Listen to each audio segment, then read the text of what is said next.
그리하여 내 한 존재가 완전한 분리체적 존재로서 성장하면 무한대의 삶의 이상적 요소를 받게 됩니다. 그러므로 나 자체에서 특히 하느님 사랑의 충족함을 받아 희열과 행복을 느끼는 동시에 한 완전한 상대성 존재인 이성적 몸을 요구하려고 하는 것이 하나님이 사랑을 남녀로 분리하여 지은 이유입니다. 그리고 남녀로 분리한 상태를 다시금 하나로 합성화하려고 하는 것이 창조 목적입니다.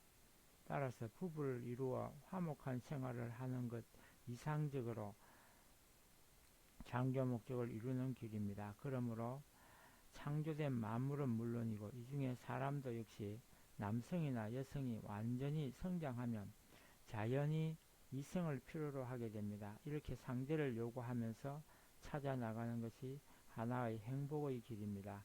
하나님은 이러한 행복된 길을 취하는 것이 인간의 최대 이상이 되도록 창조하신 것입니다. 그래서 하나님의 창조 이상은 상대를 취하여 번식함으로 창조주가 우리를 사랑하는 대신격으로 상대를 사랑하면서 영원히 살 수 있는 세계를 창조하고자 하는 것입니다. 이것이 하나님이 바라신 목적이며 이상입니다. 그러므로 남성과 여성으로 나뉘어 있는 상대적 세계를 창조한 것이니 그 얼마나 고마운 창조 섭리냐 하는 것입니다. 게다가 사람은 만물 중에서 최고로 이상적인 영물입니다. 그러므로 하나님은 세상이 사람을 만물을 대하여 완전히 사랑을 줄 수 있는 중심한 구조로 되어 있으니 어찌 사람을 가장 사랑하시지 않으실 수 있겠습니까? 이 원만한 사랑을 이루시고자 하시는 것이 하나님의 근본 인간을 대한 사랑의 원리입니다. 그러므로 인간은 한 하나님의 신경 존재와 같은 중심작용인 대상격 존재입니다. 또 만물과 인간은 신경작용과 같은 부분을 자극하여 주는 대상 존재로 되어 있어서 사랑을 통달시켜 원만한 이상적 사랑에 처하게 됩니다. 이것이 온 우주가 하나님의 사랑의 대상이 되는 방식입니다. 그리고 이것은 바로 하나님의 창조 목적이기도 합니다.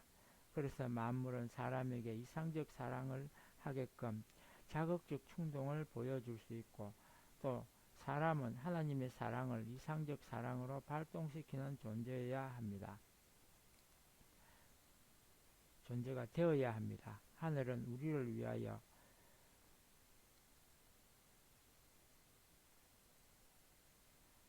사랑을 주고자 하나 사람은 그 사랑을 받을 존재가 없는데 어떻게 하늘이 사람을 사랑할 수 있겠습니까? 결과적으로 사람이 사랑받지 못하니 만물 역시도 그 사랑의 목적을 달성하지 못하게 된 것입니다. 이런 모순이 타락하면서부터 시작되었습니다. 그러나 사람과 만물이 번식할 수 있는 길은 사랑으로부터입니다. 남성과 여성은 서로 사랑을 나누는 존재입니다. 남자는 사랑의 마음을, 여자는 아름다움을 갖춤으로써 남자는 여성의 아름다움을, 여성은 남자의 사랑을 소유하게 됩니다.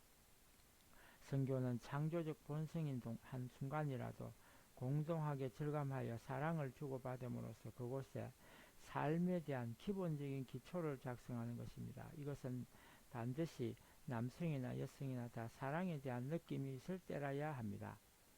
또 다른 조건은 남성에게 동맥적 움직임과 여성의 동맥적 움직임이 함께 하게 되어야만 삶의 출발이 시작됩니다. 즉 임신이 이루어집니다. 동맥고동의 움직임은 제2의 생애 존재의 삶의 기동력이 되어 원만하게 서로 주고받아서 만족하는 것으로부터 제2의 삶이 시작하는 것이 창조 원리임을 알아야 합니다. 우리 육신의 생명이 생겨나기 위하여서는 특별한 사랑의 수수작용을 통하여서 성립되는 것입니다. 하물며 우리 영인체의 생을 받는 것도 역시 하나님의 무한한 사랑과 하나가 되는 일체 이상 노정을 취하게 될 때입니다. 이때 삶은 시작되는 것은 물론이고 인생은 다음 단계로 성장합니다. 그러므로 우리 인간은 하늘의 상대가 될 때는 완전한 아름다움의 존재가 되어야 합니다.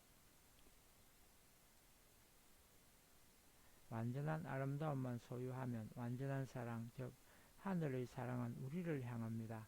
이 유동작용은 사랑의 시작과 동시에 흘러들게 됩니다. 이 영향이 우리 사람에게 미치게 될 때 사람은 누구나 사랑하게 되며 만물까지도 사람을 존경하게 됩니다.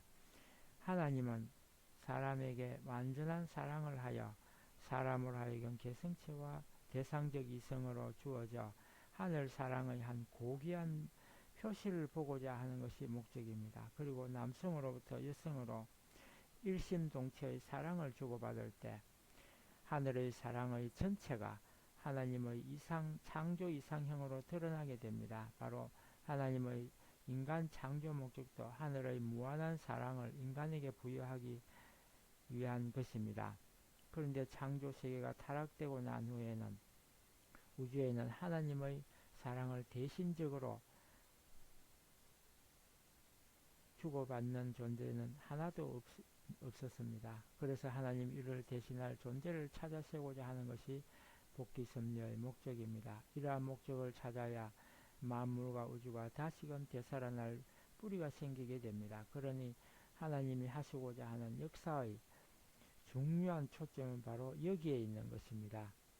그래서 결론적으로 말하면 한 분 하나님의 사랑을 이성으로 분립시켜서 성장하게 하여 사랑 이상을 주어 행복하게 하는 것입니다. 그와 동시에 하나님은 남성과 여성이 일체가 되어서 사랑하는 그 자체를 보고 싶으신 것입니다. 하나님이 얼마나 아름답고 귀하게 보는가를 사람에게 알도록 하기 위해서 번식하게 만들었고 사랑할 수 있는 존재들로 되도록 하는 것입니다. 이것이 번식체인 자식을 위한 부모들의 사랑입니다. 사람이 이상적으로 사랑할 때가 하나님이 가장 귀하게 보시는 때입니다. 사람들은 이것을 알아야 합니다. 그러므로 우리 인간은 특별하게 번식을 위한 육신도 있고 하나님의 사랑을 받을 수 있는 영인체가 있다는 것입니다.